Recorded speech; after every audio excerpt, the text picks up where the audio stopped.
খালেদা জিয়ার বাসভবনে বিএনপির শীর্ষ নেতারা। জানাবো এমপি হওয়ার স্বপ্ন দেখা চেয়ারম্যানরা ফিরছেন উপজেলা নির্বাচনে। এদিকে ঈদ জামাতের সময় নিয়ে সংঘর্ষ, গুলিবিদ্ধ সহ আহত 7। এবং সর্বশেষ জানাবো সরকারের একমাত্র অ্যাসাইনমেন্ট দেশকে পরনির্ভরশীল করে দেওয়া বলছেন মির্জা ফখরুল। শুনছিলেন সংবাদ শিরোনাম, এবারে বিস্তারিত। খালেদা জিয়ার বাসভবনে বিএনপির শীর্ষ নেতারা। পবিত্র ঈদ উল ফিতরের দিন ঈদ শুভেচ্ছা জানাতে বিএনপি চেয়ারপারসন বেগম খালেদা জিয়ার বাসভবনে প্রবেশ করেছেন দলটির শীর্ষ নেতারা।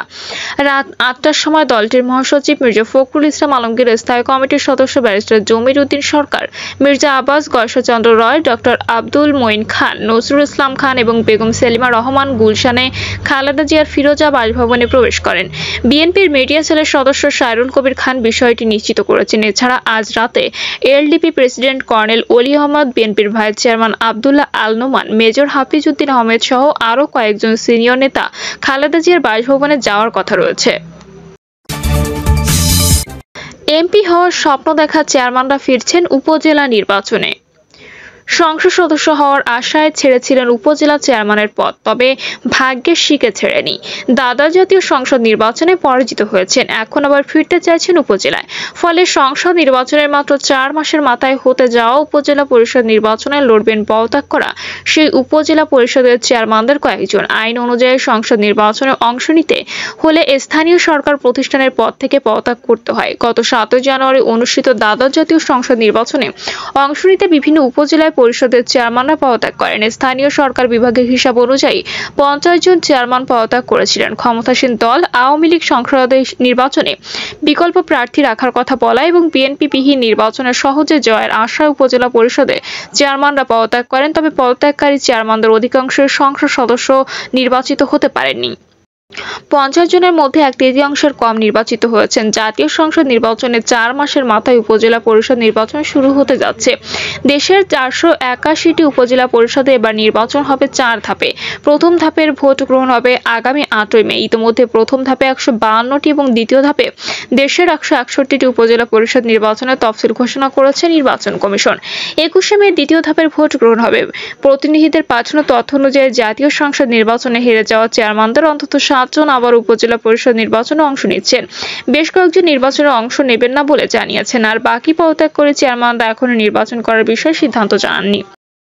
তাদের উপজেলা নির্বাচন হবে তৃতীয় ও চতুর্থ ধাপে। উপজেলা পরিষদের চেয়ারম্যানের পদ থেকে পদত্যাগ করা বেশিরভাগই স্বতন্ত্র প্রার্থী হিসেবে সংসদ নির্বাচনে অংশ নিয়েছিলেন। তাদের সঙ্গে লড়াই হয় আওয়ামী লীগের দলীয় প্রার্থীদের।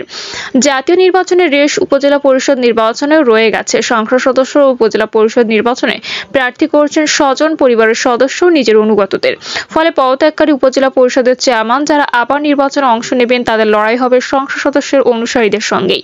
তবে দলের স্থানীয় নেতাকর্মীরা বলছেন সাবেক চেয়ারম্যানদের জন্য আবার উপজেলা পরিষদ নির্বাচন করা সহজ হবে না। জাতীয় নির্বাচনে প্রতিদ্বন্দ্বী নতুন সংসদ সদস্যের সমর্থন না পাওয়া, আগেরবারের মতো এবার নৌকা প্রতীক না থাকা এবং জাতীয় উপজেলা পরিষদ নির্বাচনের মাঝে প্রস্তুতি নেওয়ার জন্য পর্যাপ্ত সময় না থাকায় পদত্যাগকারী চেয়ারম্যানদের পুরনো পদে ফেরা চ্যালেঞ্জিং হবে। নীলফামারীর সৈয়দপুর উপজেলা পরিষদের দুবারের চেয়ারম্যান মোকলেছুর মমিন চেয়ারম্যানের পদ থেকে পদত্যাগ করে জাতীয় নির্বাচনে অংশ নিয়ে মকসুদুল হেরে যান জাতীয় পার্টির বিদ্রোহী স্বতন্ত্র প্রার্থী সিদ্দিকুল আলমের কাছে। নীলফামারী 4 আসনটি আওয়ামী লীগ ছেড়ে দিয়েছিল জাতীয় পার্টির প্রতিষ্ঠাতা সাবেক রাষ্ট্রপতি প্রয়াত এইচ.এম. এরশাদের ভাগ্নে আহসান আদেলুর রহমানকে। সৈয়দপুর উপজেলা আওয়ামী লীগের সভাপতি মোকসেদুল মমিন বলেন, জাতীয় সংসদ নির্বাচনের পরিবেশ আমার জন্য অনুকূল ছিল না, তবে ভোটারদের অভূতপূর্ব সহানুভূতি পেয়েছি। উপজেলা পরিষদ নির্বাচনে ভোটার ও সমর্থকেরা আমাকে চান, মানুষের ভালোবাসা উপেক্ষা করা অসম্ভব। খুলনার ফুলতলা উপজেলা আওয়ামী লীগের সভাপতি শেখ আকরাম হোসেন, তিনি ওই উপজেলা পরিষদের চেয়ারম্যান ছিলেন। জাতীয় সংসদ নির্বাচনে খুলনা 5 আসনে প্রতিদ্বন্দ্বিতা করতে চেয়ারম্যানের পদ থেকে পদত্যাগ করেন। আসন্ন উপজেলা পরিষদ নির্বাচনে প্রস্তুতি নিচ্ছেন শেখ আকরাম হোসেন। তিনি প্রথম আলোকে বলেন, কয়েক মাস আগে যেহেতু সংসদ নির্বাচন করলাম, মাঠ সব গোছানো আছে। উপজেলা নির্বাচনের জন্য সবাইকে ডেকেছিলাম, সবাই অনুরোধ করলো নির্বাচন করার জন্য, আমিও তাদের প্রস্তুত থাকতে বলেছি। গোপালগঞ্জের মুকসুদপুর উপজেলা পরিষদের চেয়ারম্যান কাবির মিয়া পদ ছেড়ে গোপালগঞ্জ 1 আসন থেকে নির্বাচন করেছিলেন। তিনি উপজেলা পরিষদ নির্বাচনে চেয়ারম্যান পদে প্রতিদ্বন্দ্বিতা করবেন। কাবির মিয়ার সঙ্গে মুঠোফোনে কথা হলে তিনি এ বিষয়ে নিশ্চিত করেছেন। দ্বাদশ জাতীয় সংসদ নির্বাচনে ঢাকা 20 আসনে স্বতন্ত্র প্রার্থী হিসেবে অংশ নিয়েছিলেন মোহাদ্দেস হোসেন। নির্বাচনে প্রতিদ্বন্দ্বিতা করতে তিনি উপজেলা পরিষদ চেয়ারম্যানের পদ থেকে পদত্যাগ করেন। এই আসনে আওয়ামী লীগের মনোনীত নৌকা প্রতীকের প্রার্থী বেনজির আহমেদ বিজয় হন। মোহাদ্দেস হোসেন উপজেলা পরিষদ নির্বাচন করবেন। তিনি বলেন, কিভাবে নির্বাচনটি করা যায়, আপাতত নেতাকর্মীদের সঙ্গে সেসব বিষয় নিয়ে আলোচনা হচ্ছে। ঈদের পর থেকে প্রচারণা শুরু করব। ময়মনসিংহের মুক্তাগাছা উপজেলা পরিষদের চেয়ারম্যান আব্দুল হাই আকন্দ চেয়ারম্যানের পদ থেকে পদত্যাগ করেন। আওয়ামী লীগের দলীয় মনোনয়ন পান, কিন্তু জাতীয় পার্টির সঙ্গে সমঝোতায় আসনটি জাভাকে ছেড়ে দেয় আওয়ামী লীগ। ফলে উপজেলা পরিষদ চেয়ারম্যানের পদ ছাড়লেও সংসদ নির্বাচনে অংশ নেননি আব্দুল হাই। তিনি আবার উপজেলা পরিষদ নির্বাচনে অংশ নেবেন। চাঁদপুরের হাজীগঞ্জ উপজেলা পরিষদের চেয়ারম্যান পদ থেকে পদত্যাগ করে সংসদ সদস্যের প্রার্থী হন উপজেলা আওয়ামী লীগের সাধারণ সম্পাদক গাজী মাইনুদ্দিন। প্রায় 45,000 ভোটের ব্যবধানে তিনি হেরে যান। এবার উপজেলা পরিষদ নির্বাচনে অংশ নিতে চান মাইনুদ্দিন। উপজেলা পরিষদ নির্বাচনের তফসিল ঘোষণার পর থেকে তিনি সেই প্রস্তুতি নিচ্ছেন। গত মঙ্গলবার গাজী মাইনুদ্দিন বলেন, আমি আমার দলের নেতাকর্মীদের সঙ্গে বসছি, এরপর চূড়ান্ত সিদ্ধান্ত নেব। আমি মনে করি দলের নেতাকর্মীদের সিদ্ধান্তই বেশি গুরুত্বপূর্ণ। মূলত বিএনপিবিহীন জাতীয় নির্বাচনে সহজে জয়ের আশায় উপজেলা চেয়ারম্যানেরা পদত্যাগ করেছিলেন, কিন্তু তাদের অধিকাংশ হেরেছেন আওয়ামী লীগের দলীয় প্রার্থীদের কাছে। এবার উপজেলা পরিষদ নির্বাচনে দলীয় প্রতীক থাকছে না, ফলে পদত্যাগ করা উপজেলা পরিষদের চেয়ারম্যানরা এটিকে নিজেদের জন্য সুযোগ হিসেবে দেখছেন। দেশের ফায়দাতান্ত্রিক রাজনৈতিক চর্চার কারণে পদত্যাগ করে চেয়ারম্যান আবার উপজেলা পরিষদ নির্বাচনে অংশ নিচ্ছেন বলে মনে করেন সুশাসনের জন্য নাগরিকের সম্পাদক বদিউল আলম মজুমদার। তিনি বলেন, পদবীর জন্য এখন প্রবল প্রতিযোগিতা। সংসদ সদস্য তো এখন সোনার হরিণ, সেটা হতে না পারলে ভালো বিকল্প উপজেলা চেয়ারম্যান হওয়া। ক্ষমতার পাশাপাশি সুযোগ সুবিধা বিভিন্ন রকম অন্যায় করে পার পাওয়ার সুযোগ থাকতেই পদত্যাগকারীরা আবার ফিরতে চাইছেন। ঈদে জামাতের সময় নিয়ে সংঘর্ষ, গুলিবিদ্ধ সহ আহত 7। চট্টগ্রামের লোহাগাড়ার চুন্তিতে ঈদ জামাতের সময় নির্ধারণকে কেন্দ্র করে দুপক্ষের সংঘর্ষের ঘটনা ঘটে। এই সময় গুলিবিদ্ধ সহ 7 জন আহত হয়েছেন।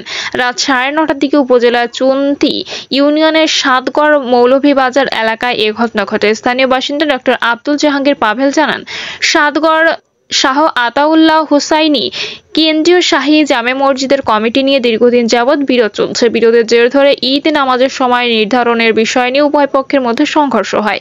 এই ঘটনাকে কেন্দ্র করে উভয় পক্ষের মধ্যে এলাকায় চরম উত্তেজনা বিরাজ করে। যে কোনো সময় পুনরায় সংঘর্ষ হবার আশঙ্কা রয়েছে বলেও জানান তিনি। চুন্তি ইউনিয়নের চেয়ারম্যান ও মসজিদ পরিচালনা কমিটির সদস্য সচিব জয়নুল আবদিন জনু জানান, দীর্ঘদিন যাবৎ বিরোধ চলমান থাকায় প্রায় 2 মাস পূর্বে ওই মসজিদ কমিটির উপজেলা আওয়ামী লীগের সভাপতি খোরশেদ আলম চৌধুরীকে আহ্বায়ক ও তাকে সদস্য সচিব করে নতুন কমিটি গঠন করা হয়। এরপর উভয় পক্ষকে পর্যায়ক্রমে 1 সপ্তাহ করে দায়িত্ব পালনের নির্দেশ দেওয়া হয়। চলতি সপ্তাহ যে পক্ষ দায়িত্ব পালন করছেন তারা মসজিদে ঈদের জামাত 8:30টায় আদায় করার ঘোষণা দেন। এদিকে রাতে আরেক পক্ষ মসজিদে এসে ঈদের জামাত 7:30টায় আদায় করার ঘোষণা দেন। এ নিয়ে উভয় পক্ষের মধ্যে সংঘর্ষ হয়। খবর পেয়ে লোহাগাড়া থানার পরিদর্শক খায়রুল ইসলাম খান, চুন্তি পুলিশ ফাঁড়ির ইনচার্জ আলাউদ্দিন ও স্থানীয় ইউপি চেয়ারম্যান জয়নুল আবদিন ঘটনাস্থল পরিদর্শন করেছেন। লোহাগাড়া থানার ওসি রাশেদুল ইসলাম জানান, এই ঘটনায় এখনো পর্যন্ত কেউ থানায় লিখিত অভিযোগ করেনি। অভিযোগ পেলে তদন্ত সাপেক্ষে আইনানুগ ব্যবস্থা গ্রহণ করা হবে। সরকারের একমাত্র অ্যাসাইনমেন্ট দেশকে পরনির্ভরশীল করে দেওয়া, বললেন মির্জা ফখরুল। সাধারণ মানুষের কাছে এবারের ঈদ দুঃখ কষ্টের বলে মন্তব্য করেছেন বিএনপি মহাসচিব মির্জা ফখরুল ইসলাম আলমগীর। তিনি বলেন, এবারের ঈদ বাংলাদেশের মানুষের কাছে একটা দুঃখ নিয়ে এসেছে, কষ্ট নিয়ে এসেছে। ঈদে কি করি আমরা? ঈদে সাধারণত ছেলে মেয়ে স্ত্রী বাচ্চাদেরকে কাপড় দিই, সেই কাপড় আমরা দিতে পারছি না। ভালো খাবার দেই, সেই খাবার আমরা দিতে পারছি না। সাধারণ মানুষরা তাদের ছেলে মেয়েদের সেই খাবার দিতে পারছে না। এই অবস্থার জন্য সরকারের ব্যর্থতাকে দায়ী করে বিএনপি মহাসচিব বলেন, এই সমস্ত বিষয়গুলো সুপরিকল্পিতভাবে দীর্ঘদিন ধরে বাংলাদেশের অর্থনীতিকে একেবারে ধ্বংস করে দেশকে পরনির্ভরশীল করার জন্য বর্তমান সরকার এসব করছে। এ সময় দলের চেয়ারপারসন খালেদা জিয়া এবং ভারপ্রাপ্ত চেয়ারম্যান তারেক রহমানের পক্ষ থেকে দেশবাসীকে ঈদের শুভেচ্ছা জানান বিএনপি মহাসচিব। মির্জা ফখরুল বলেন, আজকে এক কঠিন দুঃসময় চলছে। আমাদের দল শুধু নয়, সারা দেশে বিরোধী দলের অসংখ্য নেতাকর্মী এখনো কারাগারে।